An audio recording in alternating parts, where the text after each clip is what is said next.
오늘 성경 말씀은 믿는 것이 하나님의 일이다라는 제목으로 요한복음 6장 27절, 29절까지 말씀을 제가 먼저 봉독하겠습니다. 썩을 양식을 위하여 일하지 말고 영생하도록 있는 양식을 위하여 하라. 이 양식은 인자가 너에게 주리니 인자는 아버지 하나님께서 인치신 자니라. 그들이 묻되 우리가 어떻게 하여야 하나님의 일을 하오리이까? 예수께서 대답하여 이르시되 하나님께서 보내신 일을 믿는 것이 하나님의 일이니라 하시니. 아멘. 여러분, 빈 들판에서 보리떡 5개와 물고기 2마리로 5,000명의 사람을 먹이신 그 오병이의 사건이 빈 들판에서 일어납니다. 사복음서에 모두 다 기록이 되어 있고 예수님의 기적 중에서도 그 당시에 가장 유명했던 그런 기적임이 분명합니다. 그래서 이 기적이 일어난 이후에 사람들이 예수님을 바라보는 시각이 달라집니다. 예수께서 행하신 이 표적을 보고 말하되 이는 참으로 세상에 오실 그 선지자, 예언된 선지자가 아니냐라고 말합니다. 그런데 기적을 체험한 사람들은 그 선지자에서 더 나아갑니다. 그래서 그들은 예수님을 그들의 왕으로 세우려는 시도까지도 성경을 통해서 우리는 보게 됩니다. 수많은 사람들이 우리에게 정치적 메시아가 나타났다, 우리에게 왕이 될 만한 사람이 나타났다라고 동요하기 시작한 것입니다. 근데 이러한 상황 가운데서 예수님은 서둘러서 제자들을 베어태워서 떠나보내고 무리들을 흩으신 다음에 홀로 산으로 기도하러 가십니다.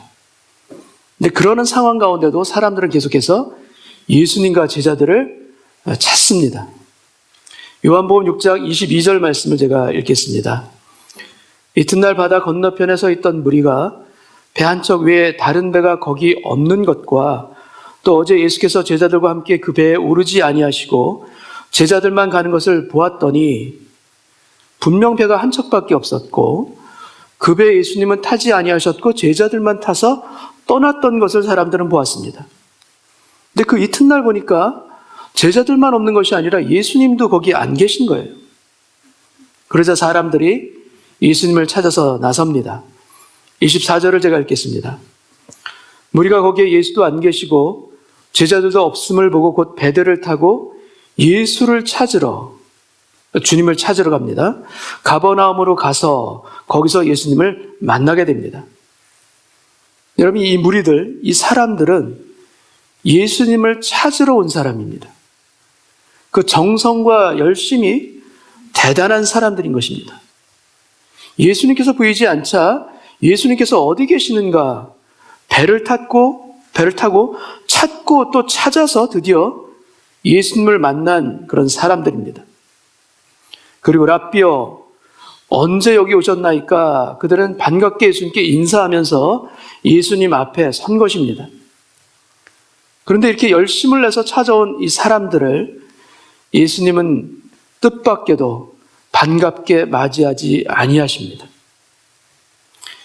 요한복음 6장 26절 말씀을 제가 읽겠습니다.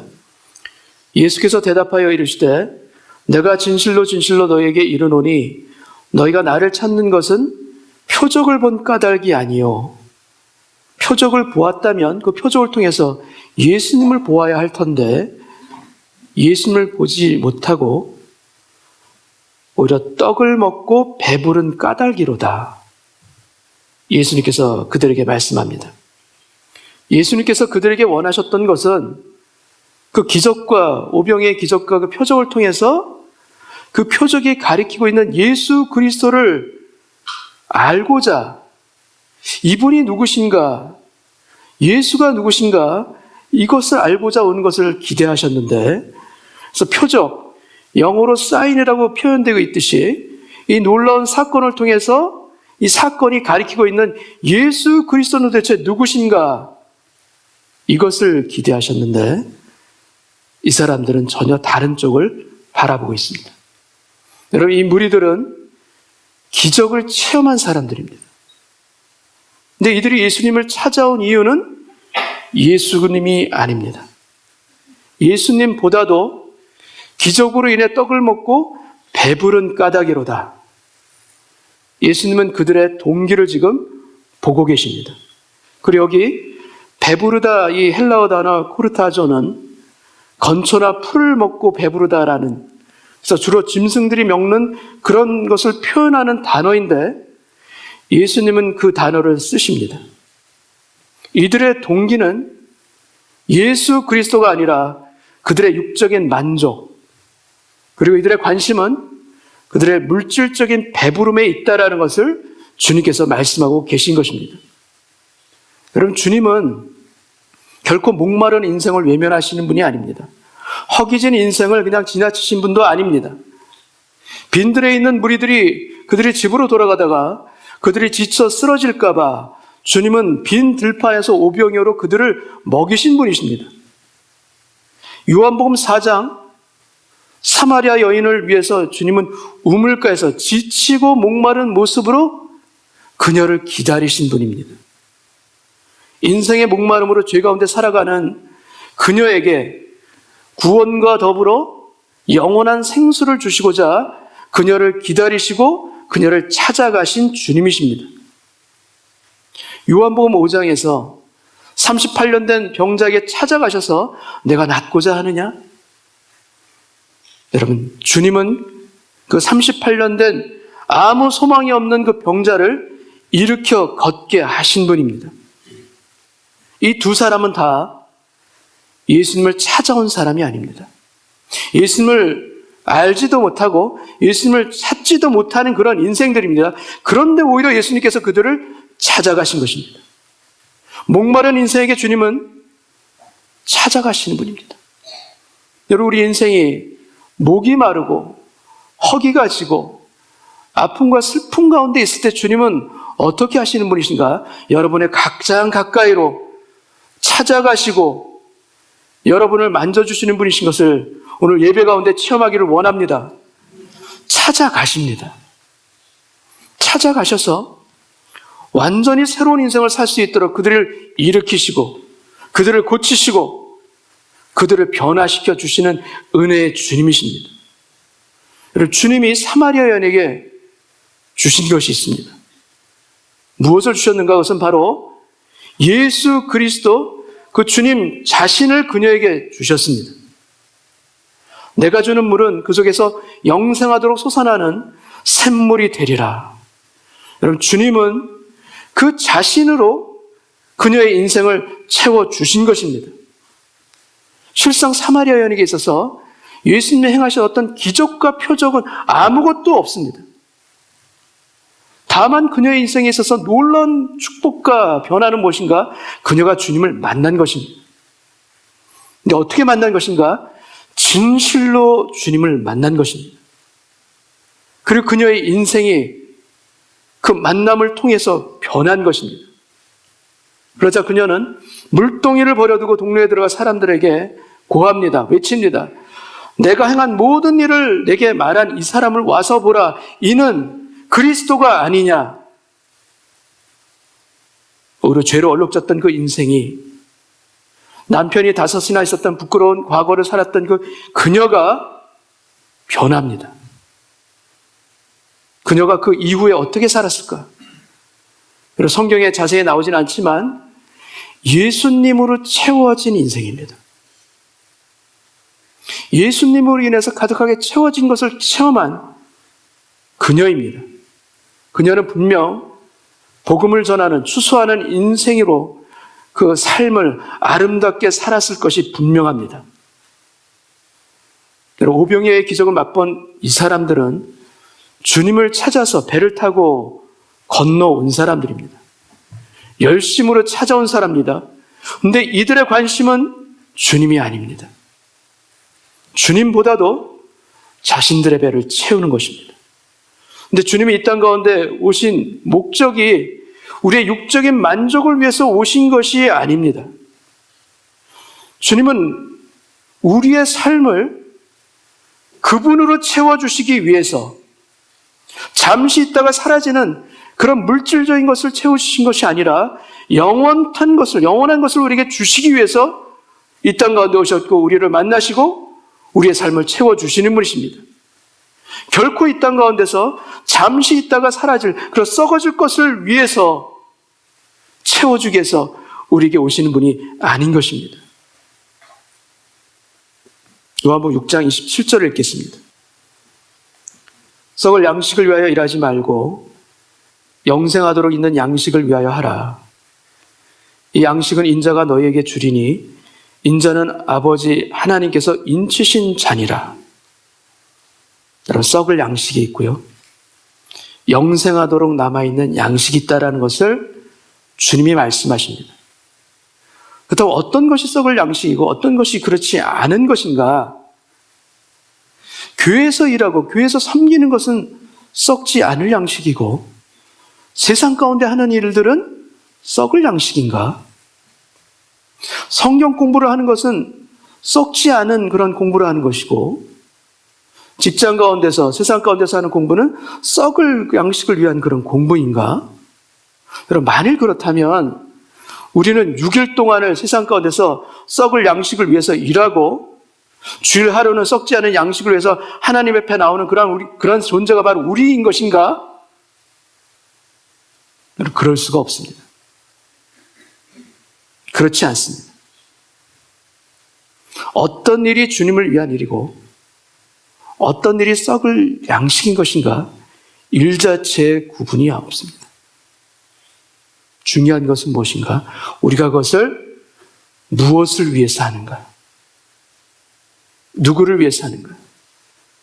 우리의 동기와 목적을 주님께서는 보십니다. 그래서 주님을 그렇게 열심으로 찾아왔는데도 불구하고 너희는 썩을 양식을 위해서 나에게 찾아왔구나. 주님이 말씀하신 것입니다. 여러분, 우리의 동기와 목적이 무엇인가? 이것에 따라서 우리의 삶에 썩지 않을 양식이 채워질 수도 있고 그렇지 않을 수 있다는 것을 성경은 보여주고 있습니다. 때로는 여러분, 우리가 눈물을 흘립니다. 아픕니다. 신음합니다. 근데 그 눈물과 아픔과 신음이 우리가 신앙대로, 말씀대로 살기 위해서 뿌려지는 눈물과 탄식이라면 여러분, 그 눈물 안에, 탄식 안에 썩지 않을 양식이 있음을 믿습니다. 근데 우리가 만약에 말씀을 전한다고 하면서도 그것이 만약에 사람들로부터 인정받기를 원하고 칭찬받기 위해서 말씀을 전하는 것이라면 우리의 그 선한 행실 안에 주님은 말씀하실 것입니다. 너는 썩지 않을 양식을 위해서 네 마음을 고칠 수는 없겠느냐?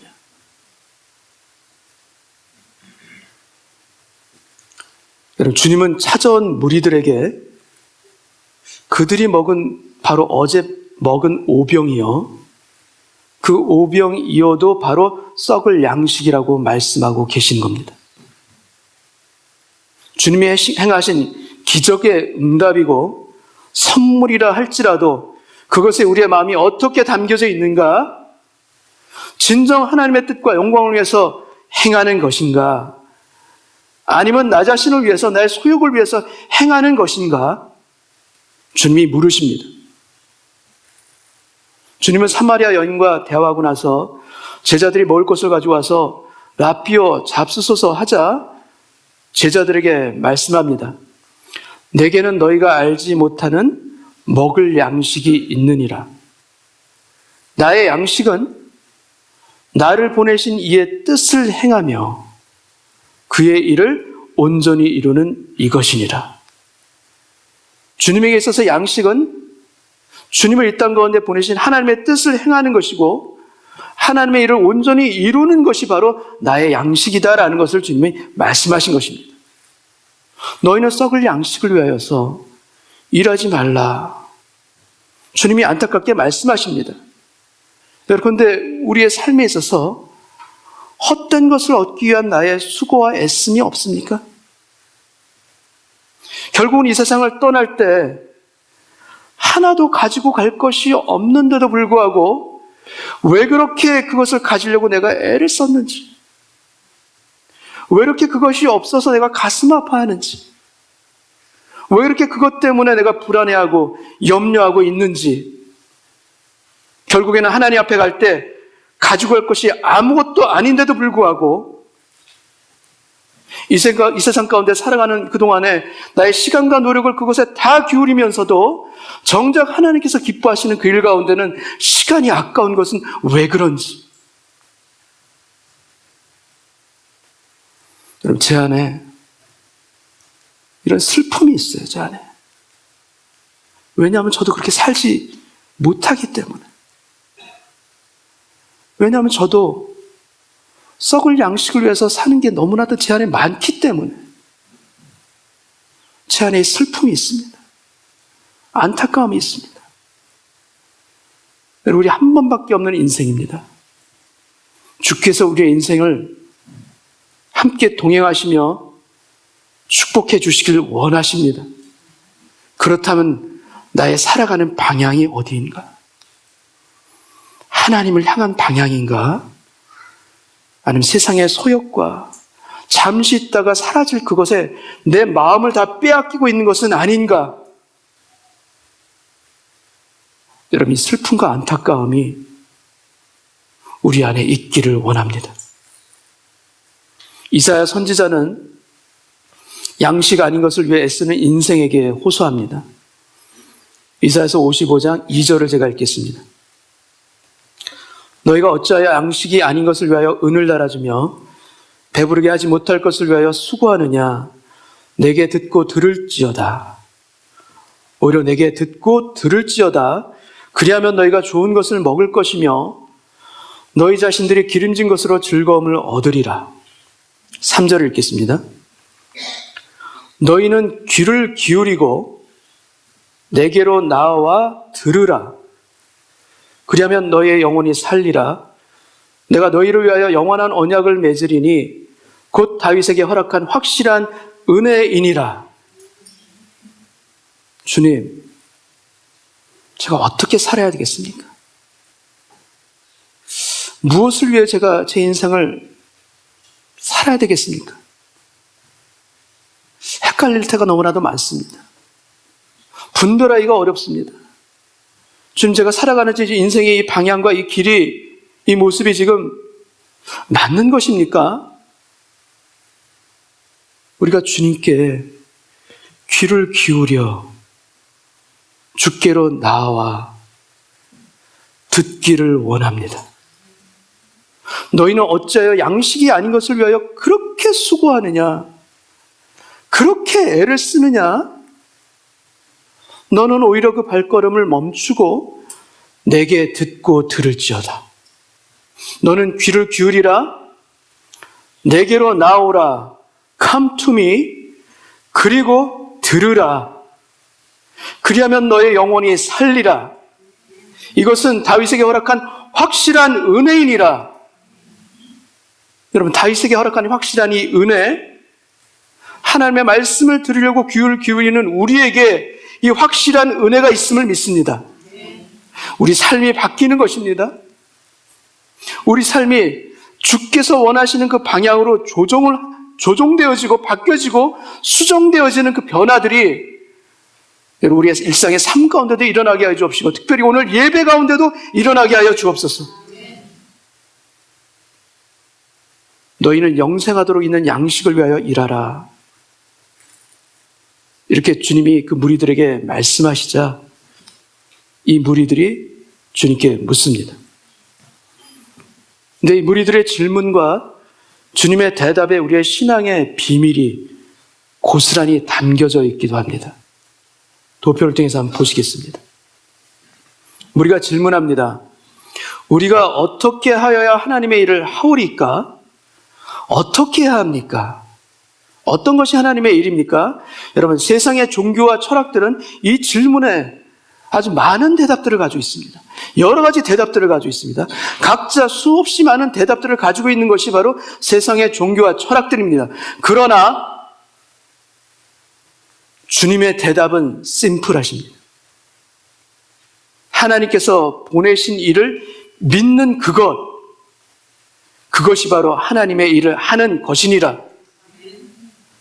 여러분, 하나님이 원하시는 가장 중요한 것이 믿음이라는 것을 주님은 이 무리들에게 지금 선언하고 계신 것입니다.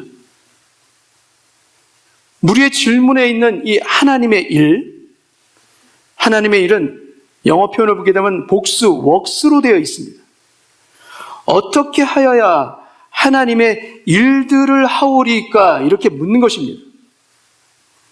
근데 주님이 대답하시는 하나님의 일은 단수로 되어 있습니다. This is the work of God. 많은 일들이 필요 없다. 오직 한 가지, 하나님이 보내신 예수 그리스도를 너희는 믿으라. 그것이 바로 하나님의 일이라. 예수 그리스도를 믿으라. 이 믿음이 무엇인가? 우리 눈에 보이지 아니하는 하나님께서 나를 위해서 예수 그리스도를 나의 구원주로 보내셨고 그분을 믿음으로 영접하는 믿음. 바로 그 믿음입니다. 예수 그리스도를 마음으로 영접하여 믿고 입술을 열어서 시인하는 그 믿음의 길. 바로 그것을 말씀하고 있는 것입니다.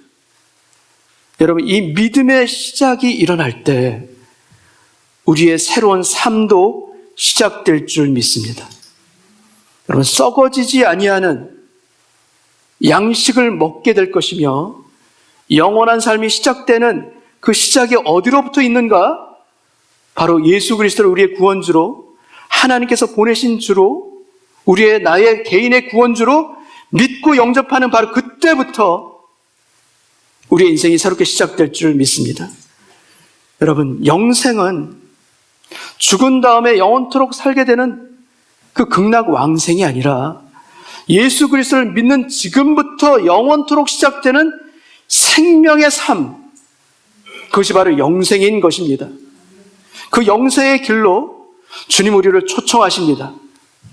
그 길 가운데 참다운 생명이 있고 그 길 가운데 우리의 모든 새로운 시작이 가능한 줄 믿습니다. 제가 지난주에 아보츠포드에 있는 서밋 패시픽 칼리지에서 중국교회 수련회를 금토일 3일 동안 가졌습니다. 근데 꽤 연세가 되신 키가 작은 할머니가 한 분 계셨어요. 그 첫날부터 오다 가다가 이렇게 뵙게 되면 반갑게 이렇게 눈인사를 해주셨던 바로 그분입니다. 근데 마지막 날 아침 주일 예배에서 제가 진실로 거듭나야 하리라라는 제목으로 구원의 복음을 전했습니다. 그러니까 제가 말씀을 마친 이후에 중국 목사님이 올라오셔서 기도하시고 이제 마무리를 하신 다음에 혹시 여기 계신 분들 중에 오늘 복음을 듣고 예수님을 영접하실 분은 손을 들어주시기 바랍니다. 이게 초청을 하셨어요. 그런데 맨 앞자리에 앉아 있었던 바로 그 키가 작은 그 할머니가 수줍게 손을 살짝 드셨어요. 그 할머니는 팔순이 거의 다 되신 그런 분이세요. 그분은 저에게 인사할 때 그 교회 성도분인 줄 알았어요. 근데 그게 성도분이 아니라 중국에 사시는 할머니신데 밴쿠버에 사는 아들을 보기 위해서 방문하신 거였어요. 그래서 아들을 보러 왔다가 아들이 수련회에 가니까 살아생전 처음으로 교회 수련회라는 데를 참석하셨던 것이고 그래서 예배를 같이 드리셨던 것이에요. 근데 그분이 말씀합니다. 도대체 이유를 알 수가 없는데 집회하는 내내 왜 그렇게 눈물이 나는지 눈물이 계속해서 난다고 하신 거예요. 그래서 목사님이 따라서 영접 기도를 하시겠습니까? 청하고 영접 기도를 천천히 따라 하셨습니다. 근데 기도를 다 마치자 거기에 있었던 모든 성도분들이 기쁨과 환영의 박수를 치고 또 그 아들이 그 어머니에게 나왔어요. 근데 아들은 키가 180이 넘는 아주 키가 큰 장대한 아들이에요. 그 어머니는 굉장히 키가 작은 어머니세요. 근데 그 키가 큰 아들이 그 작은 어머니를 안고서 우는 거예요. 어머니도 울고 아들도 울고 하염없이 우는 거예요. 계속해서 우는 거예요. 나중에 식사할 때 그분이 어디 계시나 봤는데 벤치에 누우셨어요. 아들의 이 무릎을 베고서 누우셔가지고 계속 울고 계시는 거예요. 그 아들은 그 어머니를 보면서 같이 계속 울고 있는 거예요. 계속. 여러분, 믿음을 가질 때 우리의 인생은 새롭게 시작됩니다. 우리의 인생은 세상 가운데 아무리 잘 살았다 할지라도 여러분, 예수 믿기 전과 예수 믿은 후가 완전히 다른 삶입니다. 여러분, 이 새로운 삶, 예수 믿는 이 새로운 삶, 우리에게 생명을 가져다 주는 삶입니다. 우리가 예수 믿는 기쁨과 능력이 얼마나 크고 놀라운 것인가 깨닫게 해주며 그 감동 가운데, 은혜 가운데 살아갈 수 있는 새로운 삶이 시작된 것, 바로 이 믿음으로부터 시작되는 것입니다. 이 믿음, 우리를 죽음에서 생명으로 우리를 건지실 뿐만 아니라 이 믿음은 우리의 삶의 모든 영역에서 우리를 이끌어 나가시는, 우리를 인도하시는 하나님의 선물이자 능력입니다. 이러한 사실을 아주 잘 보여주고 있는 짧은 성경이 신약성경에 하나 있습니다. 실제적인 믿음의 역할이 얼마나 큰지를 보여주는 성경, 바로 빌레몬서입니다. 한 장으로 되어 있는 짧은 바울의 서신서입니다. 골로새에 빌레몬이라는 부자가 있습니다. 근데 그가 바울을 만납니다. 그리고 복음을 듣고 예수를 믿게 됩니다.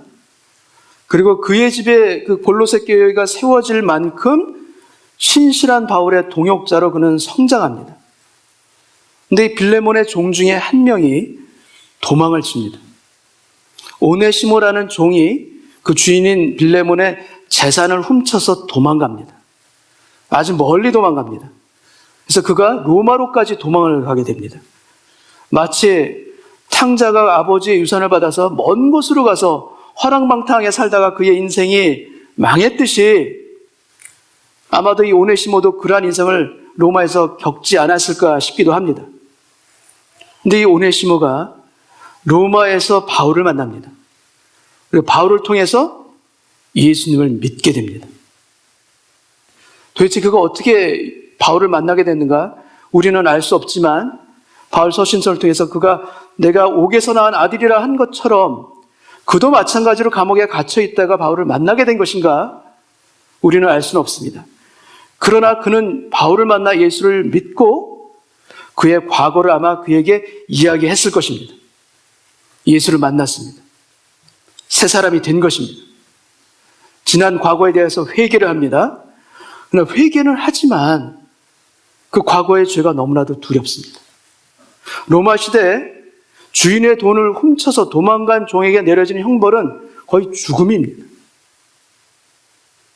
그는 아마도 많은 번민의 시간을 보냈을 것입니다. 내가 어떻게 이 상황을 돌이킬 수가 있을까? 돌아가게 된다면 내가 거의 죽을 텐데 어떻게 이 상황 가운데 제가 어떻게 살아야 합니까, 하나님? 제가 어떻게 결정을 내려야 됩니까? 바울 선생님. 아마 그는 끊임없이 고민했을 것입니다. 근데 그가 결국 골로새로 돌아갑니다. 아니, 바울이 그를 골로새로 보냅니다. 여러분, 골로새로 돌아온 오네시모는 두렵고 떨리는 마음으로 주인 빌레몬을 만나고 그에게 편지를 전달합니다. 빌레몬서 1장 1절 2절 말씀을 읽겠습니다.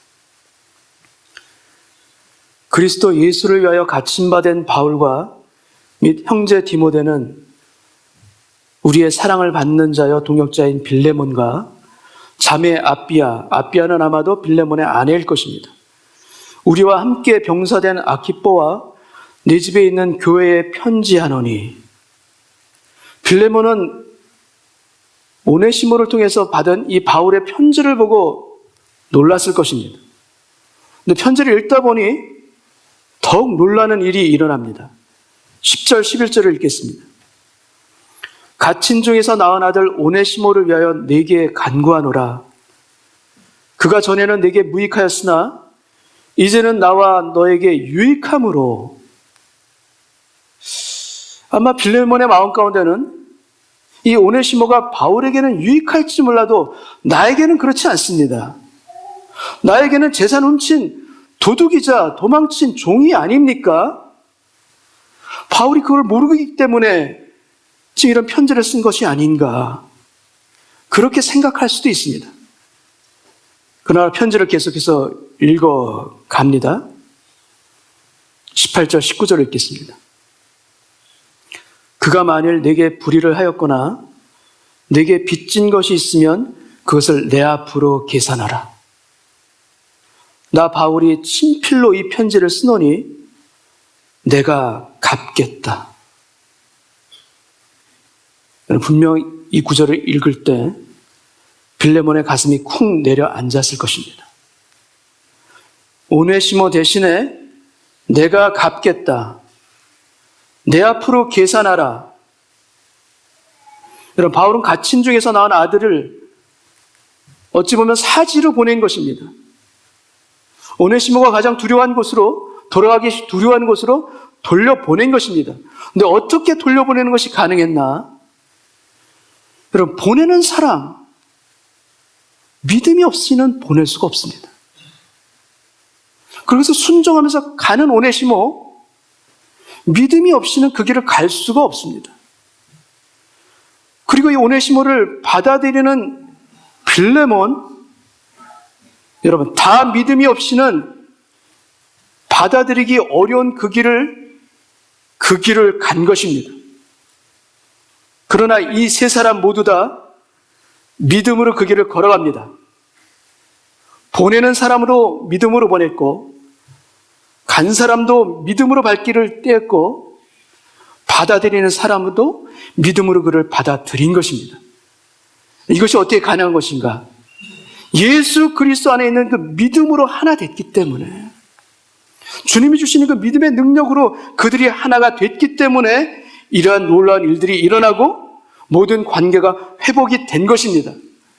여러분, 믿음은 사망에서 생명으로 우리를 건지실 뿐만이 아니라 우리 인생에 넘어가기 힘든 문제와 상황과 고난과 시련을 극복하며 넘어갈 수 있는 힘이 바로 이 믿음 가운데 있음을 믿습니다. 그것이 바로 믿음의 능력이에요. 주님께서 주시는 믿음 안에서 우리가 하나 될 때 이 놀라운 축복의 결과들 일어나는 것입니다. 오네시모는 범죄자였습니다. 도망자였습니다. 근데 그가 훗날 에베소 교회의 주교가 되는 그 축복과 능력이 어디에 있는가? 바로 이 믿음 안에 있는 것입니다. 바울이 당부한 대로 오네시모를 용서하고 그를 다시는 종으로 여기지 아니하고 믿음 안에서 한 형제로 그를 사랑하라. 그를 용납하라. 여러분, 빌레몬이 믿음 안에서 이 말씀에 순종하여 한때 도망자였던 그 종이 하나님의 놀라운 일꾼이 되도록 그를 후원하고 그를 키운 것입니다. 여러분, 사도 바울은 우리에게 아주 큰 소망의 말씀을 우리에게 줍니다.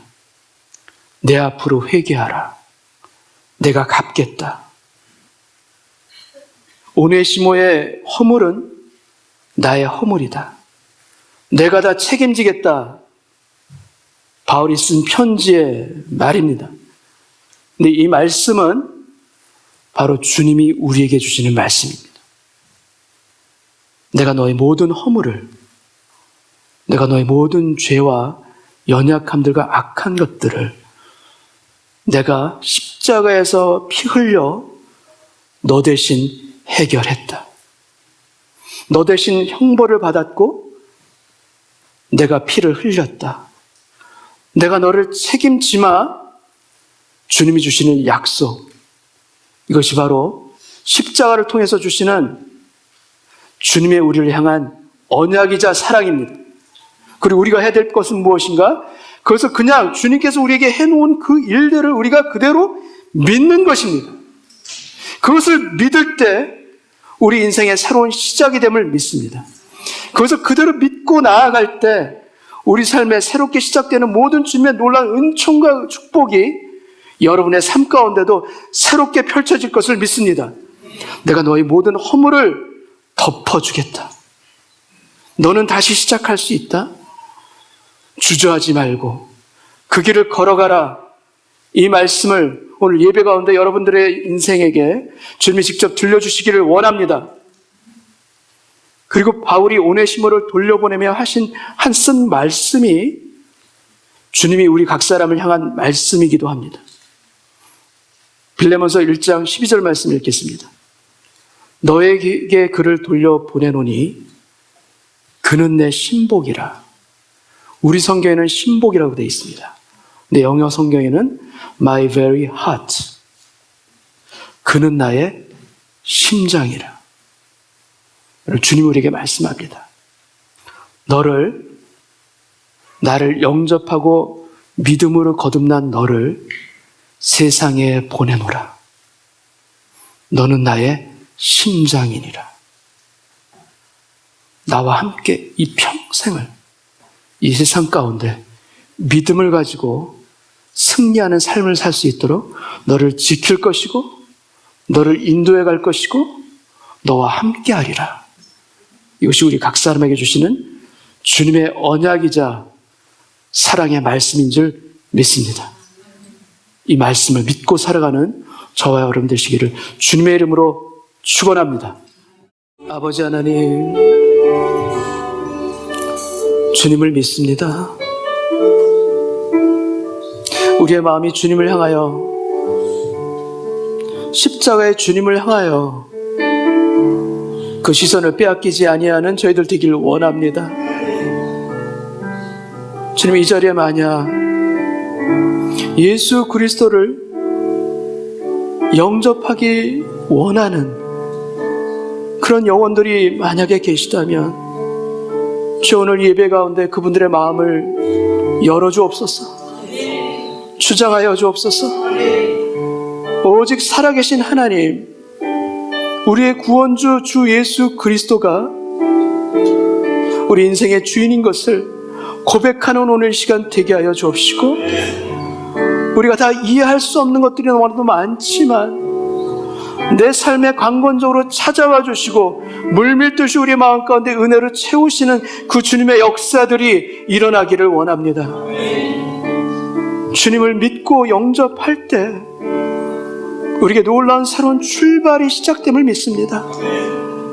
예수 그리스도를 믿고 목마르지 아니하는 인생을 살아가게 하여 주옵시고, 영생하도록 솟아나는 샘물이 우리 안에 솟아나는 그 놀라운 체험들이 오늘 예배 가운데도 있게 하여 주옵소서. 그래서 주여, 너는 나의 심장이라 말씀하시는 주님의 그 말씀에 감사합니다. 주님, 너무나 감사합니다. 주님, 그 주님을 믿고 살아가는 우리 인생의 새로운 시작이 오늘 예배 가운데 일어나게 하여 주옵시고, 그분들을 향하여서 우리 이미 믿는 분들이 두 손을 들어 중보할 수 있는 저희 교회 되게 하여 주옵소서. 그리스도 예수 안에 우리의 모든 생명이 있고 길이 있고 진리가 있고 능력이 있음을 고백하오며 예수님의 이름으로 기도하옵나이다. 아멘.